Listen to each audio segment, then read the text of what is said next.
Have you ever seen a film that you were, by all accounts, enjoying, only to have it shit the bed so badly in the ending that it retroactively ruined the entire film? Netflix's 2017 film The Circle, starring Emma Watson and Tom Hanks, is one of the most incomprehensible clusterfucks I've ever had the misfortune to sit through, and today we're going to look at why. Heavy spoilers ahead, but it's better to tell you about it than you waste the time watching it yourself. Believe me on this one. The film opens with a montage of Emma Watson as she carries out her day-to-day routine. She canoes a bit, works a job at a call centre, and then as she's driving home listening to T-Rex's Metal Guru, great song, her car breaks down and she calls her friend Mercer, played by brackets find out name. And he comes to fix her car, and immediately his character displays a distaste for modern communication. Send you a text. Or we could do that now since we're both here. What? Nothing. She returns home for a standard family dinner, and we see her get a phone call from Karen Gillan, who's as talented as she is Scottish, but that's unrelated. Karen was her college roommate, and she informs Emma that she's managed to get her an interview at the titular Circle, a huge social media company. She gets her interview, which as far as we see contains only one question even remotely related to the work, before she sat with some quick-fire hipster bullshit. I'd like to quickly draw attention to one of them. Speed round, Paul or John? It's always Paul. Paul was the Beatles, and that's a hill I'll die on. Sgt. Pepper's, all Pauls. In fact, the Beatles in order of best to worst are Paul, Ringo, George, and then by a very, very large gap, John. Again, it's a hill I'm willing to die on, but I'm digressing. She apparently does well enough on the interview to get hired, so she gets a tour of the Circle's compound, and this is where we first start to pick up on the sinister undertones of the place. Much like J.G. Ballard's high-rise, every possible amenity is located on their compound, so their employees have no need to ever leave. Salon, makerspace, rock climbing, trampoline, clinic, volleyball. Content people, news, arts, film. She then gets in a lift which scans her ID and puts her photos all over the wall. I genuinely wonder where it's pulling these photos from, because they seem to think they're bad photos because they're actively having fun of them instead of posing, but every woman's like that for some reason. From there she starts her job proper, in another call centre. She's working customer support, and she's told that her performance will be graded on a 1 to 100 scale, a metric that's apparently very, very important because the guy training her decides to hassle the live example over the fact that he rated his performance 99 and not 100. Like, can you imagine if that happened to you? That's pretty good. 99 is good, but I can't help wondering why it wasn't 100. Let's look. Okay.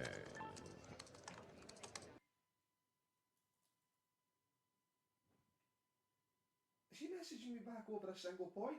Let's see how he likes it when I rate him at 40 then. From there we see her meeting Karen at a company expo. Karen's got a higher up role in the company that has her running all over the world doing various things, and she's acting really, really wild, raving about her workload and where she's been off to. And this is where we're going to get our first look at Tom Hanks. He's playing a Steve Jobs type, and after singling out all of the new employees as guppies and getting them to stand up, he's about to reveal his new technology. This camera needs no wires. It transmits this image via satellite. I set up that camera this morning. I stuck it to a tree near the dunes with no permit, nothing. In fact, no one even knows it's there. Oh, did you think this was just a camera? No, welcome to real-time analytic processing. When you see this, you're also getting this. Air quality, traffic volume, weather patterns, biometrics, facial recognition, saved and searchable. This is actually framed as liberating to always be observed. He then says his plan is to... We are looking at retailing these in just a few months for less than a pair of jeans. And I'm not talking about fancy jeans. I'm talking about the ones like I'm wearing. I know, right? Tom Hanks actually said... Because knowing is good, but knowing everything is better. Yes, Tom, because knowledge is power. Nobody questions this, even though Emma Watson is playing it as though she is a little bit unsettled. Now, if you haven't seen this before and you understand the basic structuring of movies, then you're probably thinking, much like I was when I first seen this, that you know where this is going. Believe me, you do not. Next we get to see Beck, which I was not expecting the first time I seen this film, and is amazing because I love Beck, and I don't even consider talking about that digressing because he's on screen for a decent portion of Dreams. Like, if you don't listen to Beck, you really should. I cannot recommend it enough. We see Emma talking to Karen, who then compares Tom to the president in terms of importance before taking Emma into Tom's office. She then makes her give a verbal non-disclosure agreement, which is quite ironic considering Tom's earlier speech about openness. I mean, he really shouldn't care who goes into his office, but again, this hypocrisy is not commented on, something that routinely happens in the film. She fiddles around with a globe of Jupiter and then stumbles tipsy around the grounds of the compound when Karen receives an urgent message. It's here that she first runs into John Boyega's character, who is very noticeably not as giddy as everyone else around. I mean, seriously, it's like fucking Disneyland in there, look at them. They both acknowledge the heavy cult-like atmosphere. Sorry. Okay. Everyone that works at the Circle is so excited to be here, and they just want to tell everyone about it all the time, and it's, you know... Like, here, try this Kool-Aid. It's Oh, delicious. Kool-Aid? You'll love it. Oh, wow! I love Kool-Aid. Don't you love Kool-Aid? They even make jokes about Kool-Aid, and for fuck's sake, despite this conversation, she stumbles happily back to the cult bus and travels back to her lodgings. Excuse me, are y'all with the cult? We're not a cult. We're an organization that promotes love and... Yeah, this is it. It's Emma's first weekend after starting work at the Circle, and she's went home to visit her parents who are having a barbecue. And it's here we see her talking to her parents, and despite her chat with John earlier, she's fully indoctrinated. She talks about Karen's position in the company, and again, it's all very cult-like, people divided into tiers. She's a guppy, and Karen is one of the top 40 most influential people in the company. Her dad sees her love interest heading into the house and cunningly sends Emma in to go. Haven't learned his name yet, and Emma have a brief chat in which she tries to convince him of the flavour and nutritional value of the Kool-Aid that she's been drinking over at the Circle. They want you to tell them about your secret hiking spots. So they can put him on True You, ruin it forever? Ooh, biting commentary. I mean, come on, you have to admit, like, smiles and frowns used to be for middle school. Like, hey, you know, do you like stickers and unicorns? Yes, I love stickers and unicorns. Smile, you know, and now it's everyone. I can't help it if you're not social. I'm social enough. I mean, isn't this socializing? But our man is no simp. He stays strong to his principles. Her dad then suffers some incontinence as a result of his MS. It's brutally unfunny, and he gets really embarrassed about it, retreating to the privacy of his home to change. Already you'd think Emma Watson's character would maybe begin to start thinking about privacy being pretty important to some people, given what she's just witnessed her father going through. But no.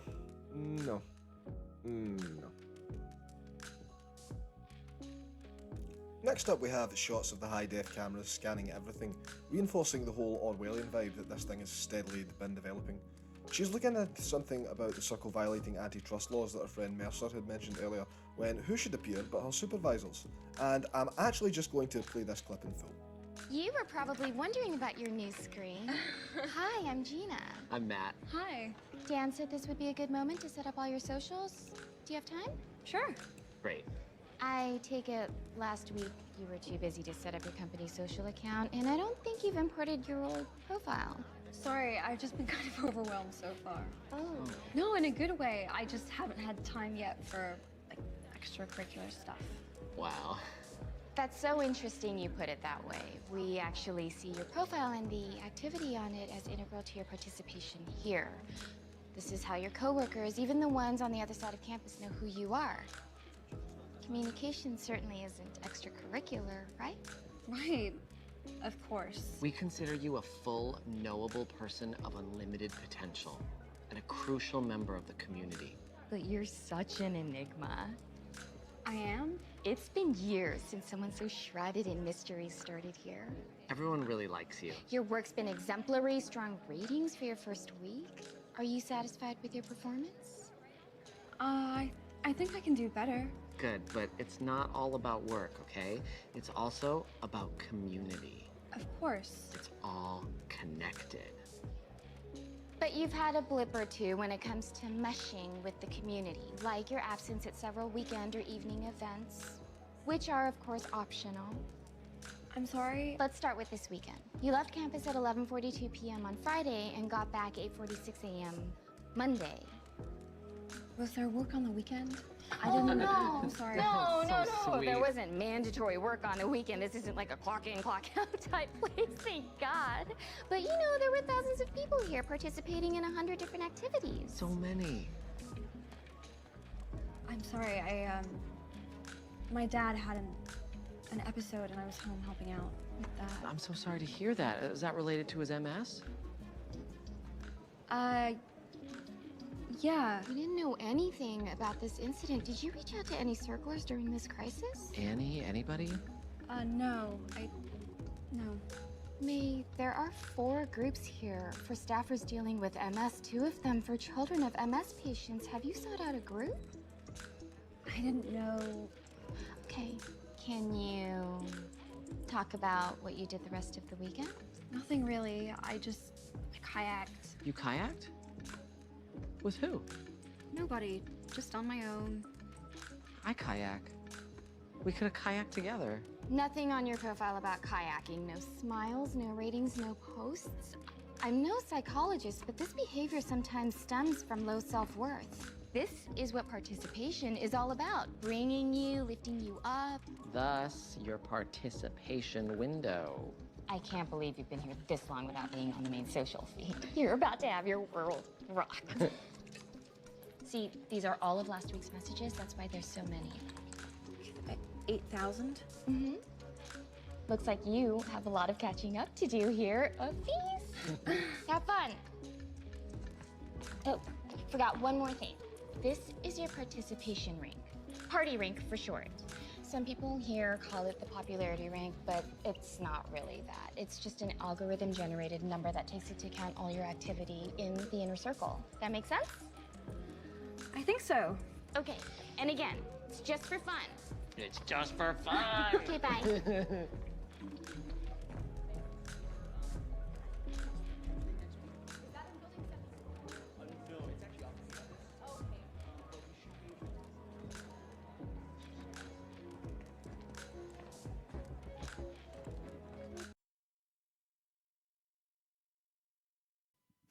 Yikes, right? Can you imagine how you'd react to something like that? That's not okay, is it? They essentially tell her that now her life 100% belongs to this company. Like, she can't leave it. Everything she does is part of the circle, you know, like a cult. Oh, I love Kool-Aid. Don't you love Kool-Aid? The next scene is Karen and Emma heading into the previously unmentioned medical division of the circle, where Emma is given a pouch full of an undefined liquid, which she drinks without hesitation or question. Again, much like Kool-Aid, before they slap a big tracking bracelet on her wrist, which they tell her that she naturally has no need to ever take off, ever again. It's revealed that the drink was millions of nanite sensors, so now not even the inside of her body is private, and then they make sure that her family is signed up to the health plan and they get them full of the sensors as well. Naturally, because they want to view the data in real time. Patton Oswalt is then giving a little speech where he reveals that the senator accusing the circle of breaking antitrust laws has himself been arrested for dodgy stuff. Wow, what a surprise. He then pushes the idea of a completely transparent society before producing the circle's very own politician, who will apparently be broadcasting every aspect of her life for everyone from this point onwards. This makes her a politician not representing a party, but a private corporation. And again, this idea is never properly touched on. From here we can see John Boyega lurking in the background, all sexy and unimpressed. Following Patton's announcement, we have yet another post-announcement party, and for the first time in this film we then finally see something that Emma finds a little bit questionable. Right now I'm working on Child Track. The program protects children from predators. The second a kid isn't where they're supposed to be, an alert goes off and the kid can be tracked down within 90 seconds. Wow. Do they wear a bracelet or? We place chips from the bone.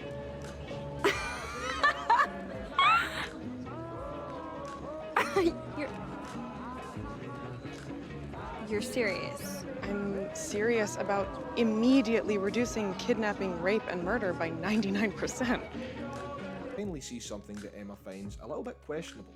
Her colleague says that she's in charge of a project that places sensors into the bones of children, and Emma actually thinks that this is a joke until her colleague starts to defend the idea, at which point she backs down.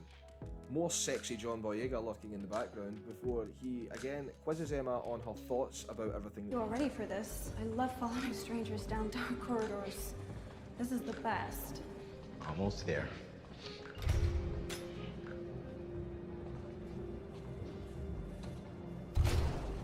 This holds Congresswoman Santos.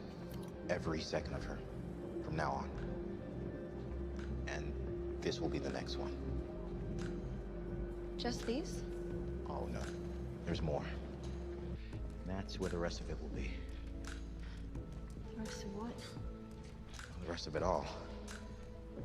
Santos is just the start. The plan is everything recorded, seen, broadcast, all of it stored, analyzed, available to the Circle in any way. They can use it however they see fit. We're being studied. Everyone's data in the Circle is being studied, monetized. It is voluntary. Can't believe I haven't looked his name up yet shows up and he's furious at Emma.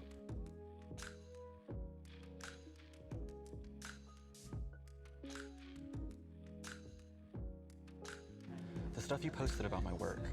Your chandeliers?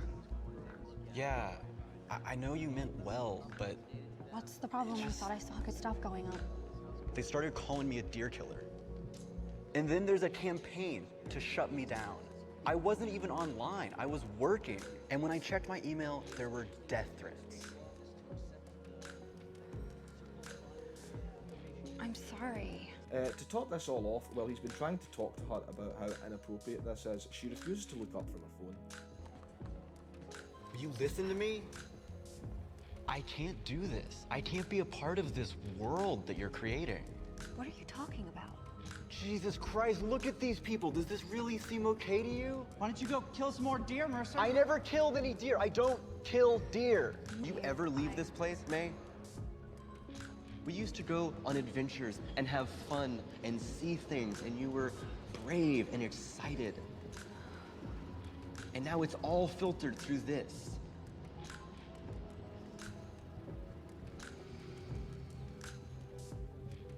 Bye.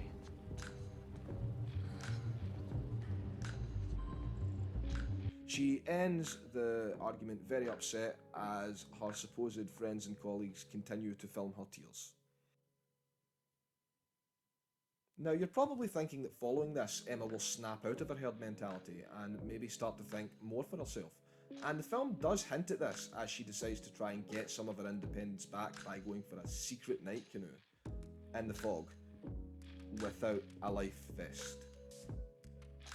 Displaying the same amazing judgment that she's displayed all film, and despite hearing a foghorn about 40 times as she presses on, she's really surprised when a boat runs right over the top of her. And as she struggles for help in the water, she's spotted by a hidden surveillance camera placed on a boy, and help arrives. Hurrah! Emma then has a meeting with Tom and Pan, and her brush with death has completely removed any and all doubts that she might have had about everything John Boyega, and note look on Wikipedia to find out his name, said to her.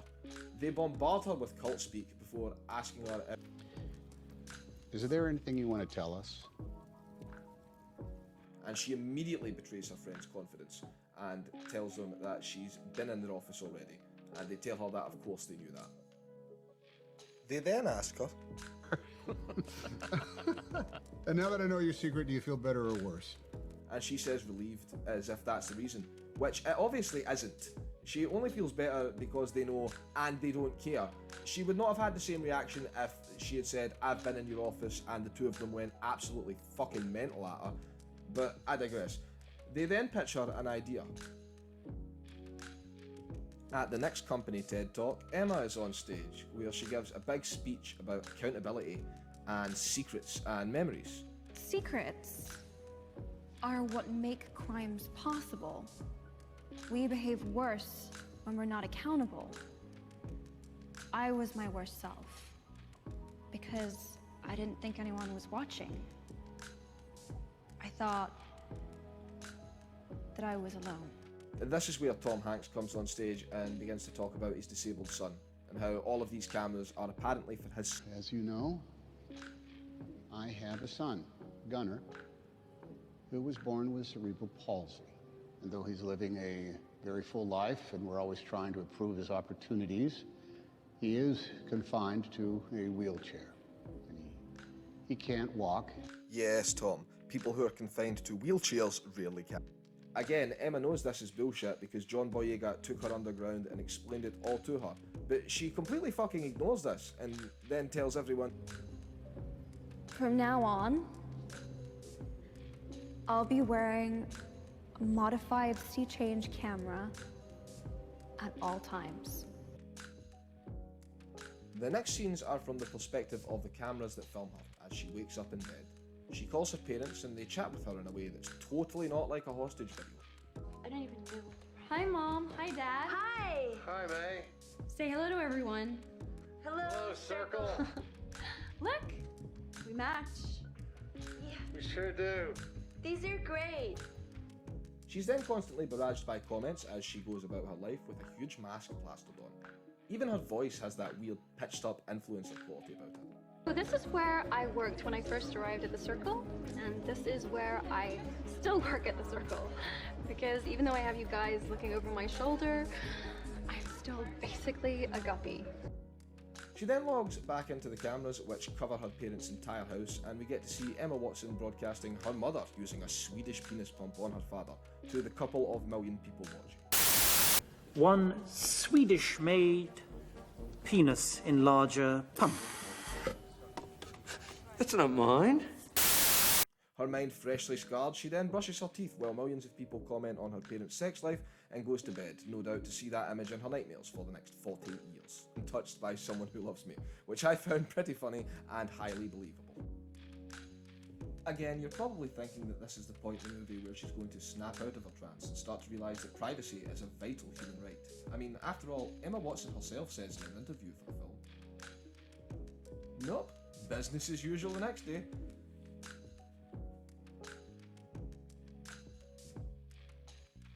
She's trying to live a life as normally as possible given the events of the previous night, and she shows off some political artwork to her many followers before unironically thanking them for sending frowns to the government that was prosecuting this artist.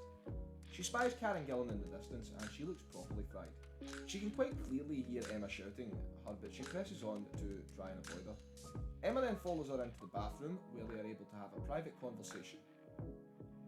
Karen asks how Emma is, and even when she's in privacy with her oldest friend, the mask she's constructed stays up, and she says that she's good, despite destroying her parents' personal life.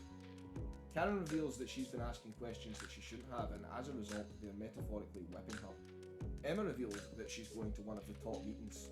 Karen cannot believe that, obviously because she too knows some shady shit that's been going on, and she storms out, plastering on her own mask just as Emma's camera reactivates. Annie?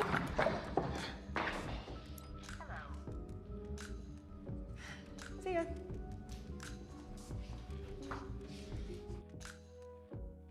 The meeting then starts with Tom comparing his site's user base to the number of registered voters in America. He then suggests that making a Circle account should automatically register you to vote because you need an address to sign up or some such nonsense. She then disturbingly suggests it should be the other way around, and that if you want to vote, you should have a Circle account, and that this private social media company should be the backbone of the whole country's digital infrastructure and democracy. As she tries to justify this dystopian corporate nightmare with paper-thin comparisons, Karen Gillan quite rightly questions this, perhaps even objecting to the Circle having that level of power. Emma shoots her right down without hesitation, standing up from her chair and everything. Karen leaves and they all clap her on the back as they unironically talk about how this will stop the rigging of elections. Some people picking up in the chat rightly question this. How can a private business claim to only be acting in the public interest at all times? These questions are never satisfactorily resolved. She calls her family after seeing the cameras have been disconnected. For some bizarre reason, this seems to surprise her. Gee Emma, I wonder why your parents might have done that. She gets her parents on the phone and they basically tell her that they're leaving the cult and that she should too, that they're worried about her. As she cries on a bench, having alienated every real person in her life, her parents, her friend, her love interest, with her indoctrination into this cult, a couple of people come up and tell her she's awesome and that she's changing the future, as they stride by her without looking twice, as she sits, again, sobbing on a bench. You're the one, May. You're changing the world, May. At this point, finally, Emma realises the price that she's paid in basically selling her soul to this company. And nah, I'm just kidding, she's still 100% on board with this one. Emma's now on stage giving her own TED Talk where she's about to reveal the Circle's terrifying new technology. It's called Soul Search, and in her own words... But what about the people who aren't part of the Circle? Who don't want to be woven into the fabric of society? Or worse, want to tear at that fabric? Notice the way that's worded, by the way. The aim is to track down people not in the Circle and also maybe some criminals.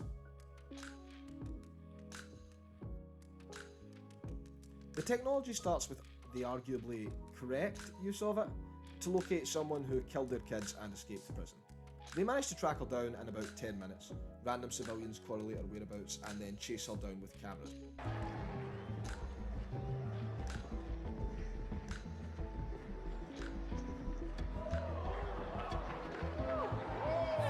Follow her! Which again is a tremendous idea. There couldn't possibly be any downside in sending untrained morons who are mainly paying attention to their smartphones to chase dangerous criminals. I mean, they'll probably just put their hands up and admit they're beaten. People like that typically don't react violently or unpredictably when they're forced into a corner. I'll be fine. Good job, guys. Good job. Listen up, piggies! I want a hovercopter and a non-marked sandwich and a new face with like a Hugh Grant look. And every 5 minutes I don't get it, someone's gonna get stabbed in the ass! He's bluffing. Ouch! He's not bluffing. Flush with success. They then tell her to find somebody who's not a fugitive, somebody who's just a regular citizen. And instead of them all shouting out a celebrity's name like Taylor Swift, which is what they absolutely would have done, everyone in the crowd shouts her boyfriend's name. Anyone?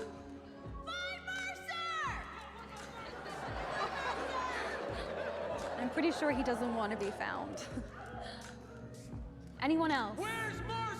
May, this is what Soul Search is all about, as well as completion. And I want you to think about what that means for a second. That means that everybody in that crowd has watched the video of the argument that she had with her boyfriend to the point where they've memorised his name and they're now shouting it at her while she's on stage doing her job. She tries to get them to choose someone else, but Tom walks on stage and eggs her on. Despite the fact that he clearly indicated earlier on in the film that he wants nothing to do with any of this, she ultimately gives a little speech, making jokes and everything. Go, May, now.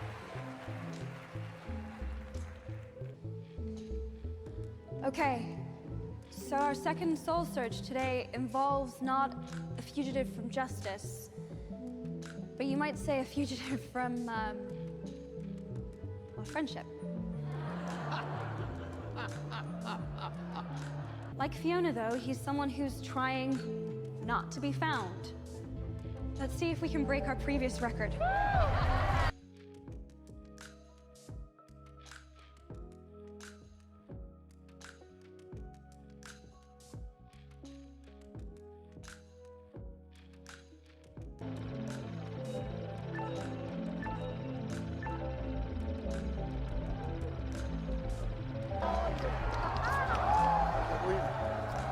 I can't believe that, yes!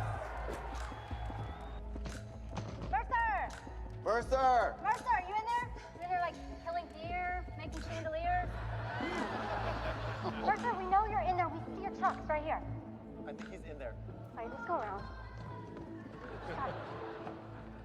Mercer, come out. Perhaps as a result of the multiple death threats he had mentioned earlier, he gets a bit squirrely and gets in his truck and tries to flee. Despite the fact that the programme has already clearly found him and his location, they continue to pursue him like he's Princess fucking Diana, motorbikes and drones chasing him down a public road. Despite the horrific implications to public safety, Emma continues to pursue him and begins shouting distracting messages at him through the speakers of the drone. Can someone please get me audio on the camera? Mercer, stop driving. It's just me. Finally, one of the drones swerved directly in front of his windshield and he turns hard right, sending his van screaming off the dam to his death.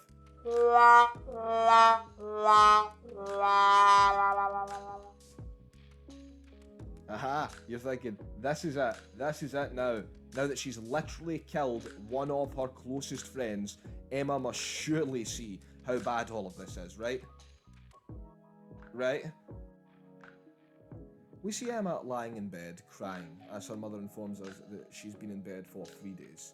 Despite the Circle being responsible for destroying the lives of everyone that she knew before she started working there, she picks up her phone and begins scrolling through it, a blank look immediately spreading over her face.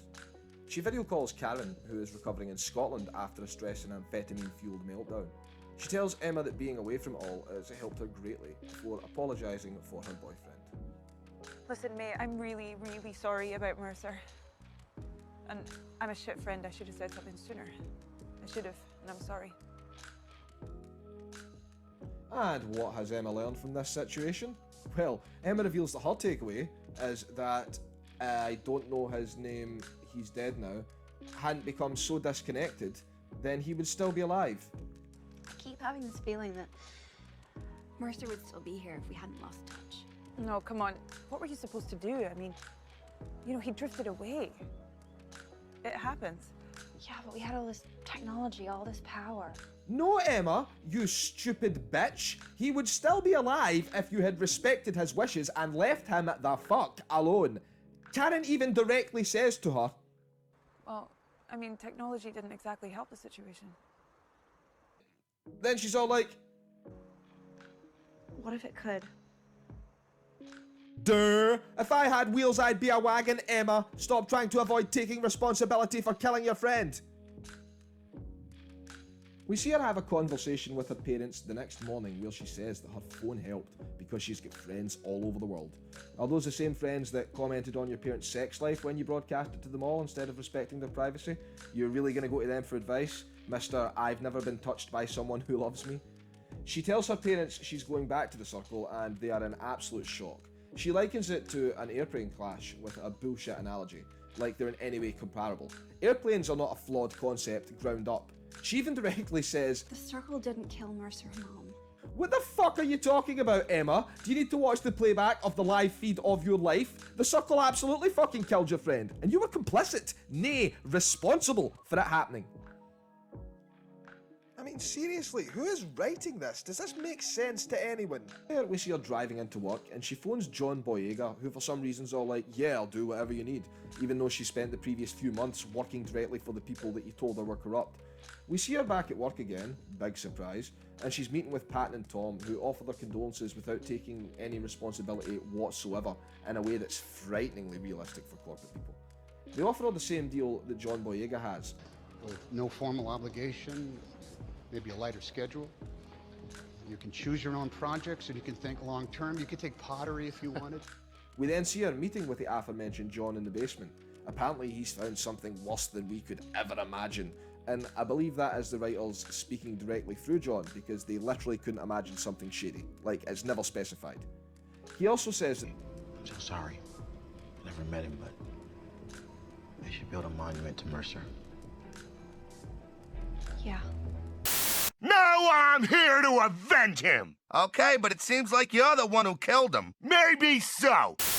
she also skirts responsibility like an absolute pro before attaching a camera to herself once more and saying, everything will see everyone changing.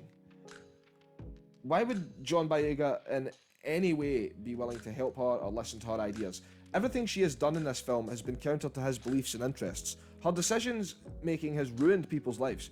But then again, she is the main character. In the final section of the film, we see Tom Hanks on stage, saying all cars should be linked to the Circle. Unbelievable. Emma then gatecrashes his speech and gives one of her own, which I will now play for you so you know that I am not twisting her words in any way. Past days, I've realized something about myself and about the circle. It's that I don't want to be disconnected. I don't want to have to search for friends, family, my loved ones. We lost track of Mercer. But what if we never lost touch with each other? What if instead of searching, we always knew? What I am proposing is radical openness and unbroken connection. It would have to start here. You know the usual hypocrisy of the digital world. We want everything in the cloud, and yet our leaders live above it. So I want to invite Eamon and Tom to join me in this experiment that they've pioneered. I invite them to set an example for the circle and the world. To go transparent. From now on, every message, meeting, phone call, all will be public, knowable, never erased. In fact, Ty Lafitte has helped us make every document in the company's history public. Every message, every plan, including, and this is my favorite part, every email from Tom and Eamon's accounts and their private accounts, and their secondary confidential accounts, and even their super secret scrambled code accounts that nobody, not even their assistants or wives, knew existed. Until now. It's all been sent to you already. I think we're entitled to that kind of access. Don't you? Proving, again, never specified. Fuck it, I'm gonna make something up. Proving that they not only had a hand in Tupac's death, but Biggie's as well. There are no more secrets. Privacy was a temporary thing, and now it's over. We won't live in the shadows anymore. Hey. Privacy is a thing of the past. That's Emma's grand takeaway from the events of this movie.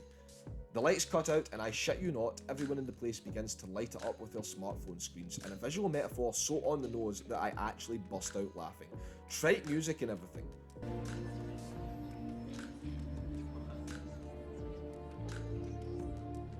Thank you. Thank you. I'm tired of hiding. These passwords and secret knocks, the difference between public and private. Aren't you all? Come to think of it, I'm tired of standing here in the dark. Don't worry, Eamon will catch up. Or maybe he won't. Either way, it's time for a change. We're gonna remake this place. And if we do it right, we'll set an example for everyone. The future won't wait. Because she's in charge now, I guess. The film then ends with a zoom out of Emma on a kayak as revealed that most of the world is now being watched by the Circle. Finn.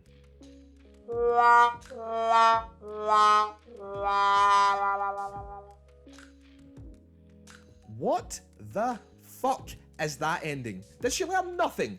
Why would any rational person follow her anywhere with the decision she's made in this film? Privacy was a temporary thing, and now it's over. It's okay. It's okay. Dad. Please, May. We got it. It's okay. Thanks, May. You know how much I like to be told right after I appear in front of your millions that I look terrible. Thank you. You're sweet. Bye.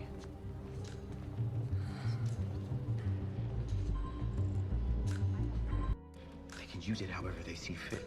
We're being studied. Everyone's data in the Circle is being studied, monetized. Whoa! Ah!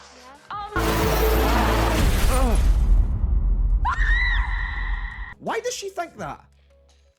I decided to try and be semi-professional when I was making this, and I looked up some interviews involving the cast and crew of the film, and what I actually learned was that Emma Watson, the actress, not the character, apparently doesn't seem to understand what this film is about or what things she said during it. The expectation of employees at the Circle is that everything about their life will be shared, and that kind of extracurricular activities, or, you know, the socializing which you would do in your normal life, has to happen at the Circle and within the Circle, because I think that's what's so interesting about our film, is that it's not there to preach, or it doesn't give a particular perspective on it, but it's...